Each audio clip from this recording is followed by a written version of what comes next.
What about you, David? Of your own collection of your own records that you've produced, I know you've had some trouble with actually not even having a lot of the masters of the records that you've produced. You just told my whole story. That's exactly what happened. Do I have anything? Well, I got an Old Land Sexton album, Loving You, Loving Me, and I got it. The only reason why I got it because I can't sell it. It's a little, but anyway, it plays good. It don't have no scratches on it, but the cover have worn out on it and all that over the years. It's like it's near 40 years old. So, but anyway, all those older records, I kind of got away from them. They got away from me. But anyway, they're all gone, mainly, the main ones. And you hardly ever pick up something like Jane Brown and play it. I got one of them under my bed. Maybe I go back tomorrow and play it. but I got Papa got a brand new bag. I believe that's what it is. But I got it. I got it under my bed. So I saved it. And I may have something of a Shylights. But all those records, they went to like the #1. So they're not valuable anymore. They lost their value because it's too many of them. So, and everybody had one or have one. And if they got it, they played it to death. So anyway, they lose their interest. So I'd like to mention that it may be getting off the track a little bit, but during our time of selling, the Jackson 5, they went cold on us. And it got so the records didn't sell. After I'll Be There. After that, they started going on damn tree. But anyway, that was on vinyl. And during the vinyl years, we did awful many good sales. And we had one called that I wrote. It's not on that one. Called Love, Love, Love. And that one was selling up there with Jackson 5, and there's some reason why they couldn't make 2 of their appointments. It went up the chart with the bullet, but it's back in attention now, and it's selling now. And our album we have over there, if you hadn't got it, please get it. It is good. Yeah, and you can link to on our Lingua Musica live site. You'll see underneath where the video is streaming, you'll see links to everybody here on the panel and all of our projects. Jason, what about you? What's your prize in your LP collection? Actually, I do collect mostly 45s. It seems like most of the Carolina artists were able to put out a 45, but it was perhaps a little bit harder to break into the recording scene and put out a whole album. And most of my research and collecting has been on soul music, and there are very few full-length albums by soul artists from the Carolinas, or really from anywhere. It's mostly a 45 scene, but I have collected a lot of 45s, and I don't know how to pick one out. There's so many great ones.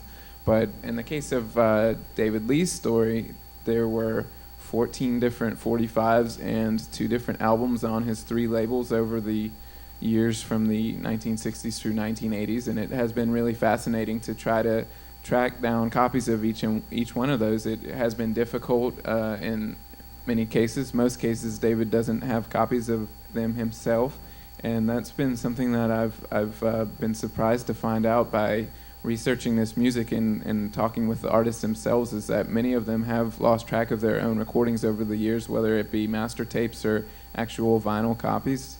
Music that was made 50, 40, 30 years ago has just slipped through the cracks, it seems. Yeah, there's a lot of really, really valuable vinyl out there, and you can find it a lot of times in just for a steal. I know a friend of mine in Shelby had got an Ink Spots record at a store one time, over a decade ago now, but picked it up for like a quarter or something like that. The thing is worth $50 easily, and there's a lot of rare vinyl that you can find, and people don't necessarily know what their collections are worth. There's a lot of instances of people that have had this extensive, or maybe not all that large, but their music collections, they'll just give them wholesale to somebody. I had some. Do you remember when they were making direct-to-disc records, right before they started making CDs, and the artists the musicians would have to record a whole side live, And I remember one in particular, a great Lee Ritenour record with Steve Gadd playing drums and all these great, AAA session guys. And man, these records were great because they were basically live in the studio. They had to be live in the studio because they'd have to record them and press them all in one lick. And so they do the whole side. Everybody wipe down, take a break, grab the chart, do the second side. But there were some great records. Anyway, I'd love to try to find some of those. Do you know if any of those records are still in print, or No, you know what I'm talking about? No, Does anybody know what I'm talking about? Somebody's going to have to They're tell called us. direct-to-disc records, and they had to do them a side each live in the studio, but they sounded great at the time. They were the best quality you could get because they wouldn't lose anything. Because in tape, every time it would pass through, it loses a little something. Yeah, So yeah. well, anyway, no, I won't get into all that. But, anyway, I just thought I'd share that with y'all. Direct-to-disc records. If you ever see one, throw it my way. Yeah. Now, Joe, a lot of your stuff has never come back out. I think you had one reissue in the early 80s of the Sparkle Tones, but by and large, it is unavailable. Am I right? Well, it's available bootleg. Bootleg coming out of Europe, and we can't collect anything on it. But they released an album, ABC Paramount did in 1983. And so whoever got a hold of it copied the songs on there. I think there were 17 or 18 cuts on that one CD. And but if you're dealing with Europe, and that's where the numbers keep going, so it isn't dead. No, people still buy that record, but they won't let us receive royalties on it. Yeah, there's a good soul scene over in Europe, and a lot of American artists are probably over there. In the liner notes to Said I Had a Vision, it talks about one of the Ann Sexton B-side is still really a popular song in a lot of circles over there. Isn't that right? That is right.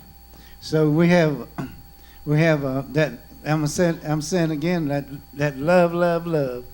It's and I got this information through ASCAP, but love is on a series program, and the program is named No Angels in Europe. So it's beginning to generate a little royalty right now. So we're looking for royalties just any day on it, and I'm anxious to see what it's going to be. But we are getting good play on it, on her over there, and they play all her other songs, but I only wrote 3 songs for her so far. So, but all 3 of them got airplay and big time over there, overseas. And the You Letting Me Down over there, before ASCAP hooked up with them, they was playing it over there, but I didn't receive no royalties that I know of from You Letting Me Down. But it did get big airplay. So the biggest one over there was, what is that? You've been gone too long? You've Been Gone Too Long. I can't think of my own song. Got so many. Got so many. You've Been Gone Too Long. So it was the biggest collection over there. The biggest collection. It came out of Germany. So okay. Tell me, brother. The Bear family. That's right. So anyway, that was the big one over there so far. But I have current, like I'm saying, that love is the song. Really name is I Want to Be Loved, and John Richburg gave it love. But anyway, that's what it's titled by now. Love. If you ever get so you can hear it, please do. You may can hear a portion of it on Amazon.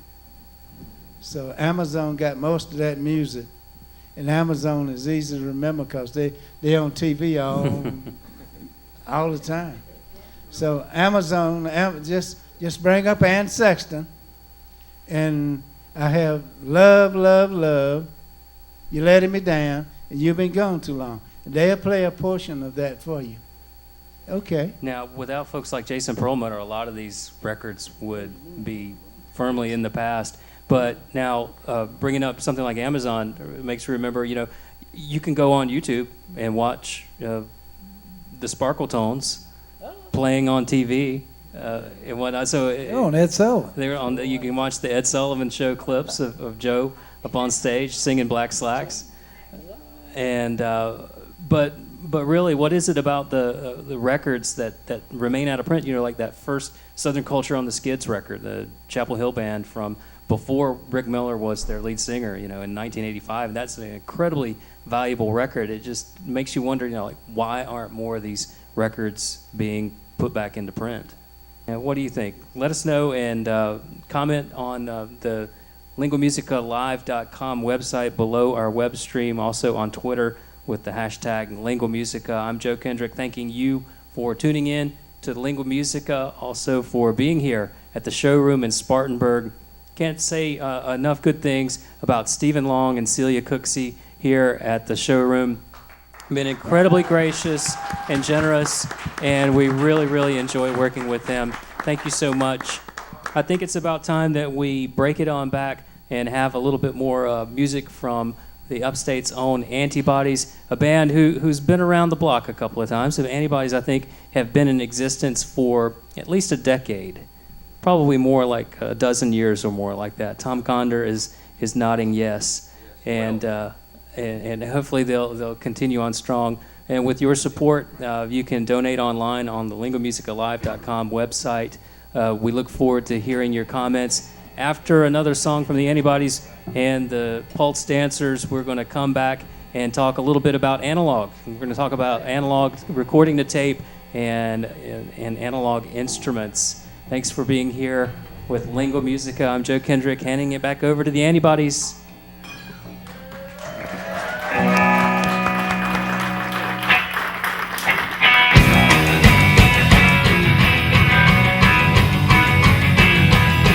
Sitting in an alien spacecraft next to a pretty girl, I wonder if she sees me, or if we're from the same world, and if my world starts spinning around.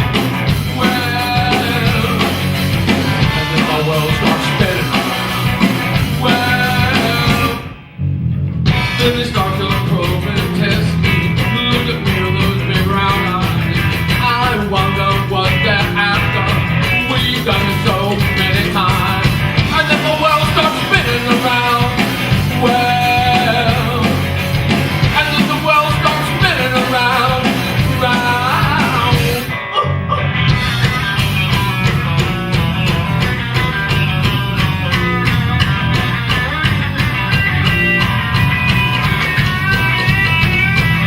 And then the world starts spinning around. Well, and then the world starts spinning around, round. Can you bring me back, begging up all of life? I wonder where the girl is. Maybe I'll see her again one night. And then the world starts spinning around. Well, and then the world starts spinning around.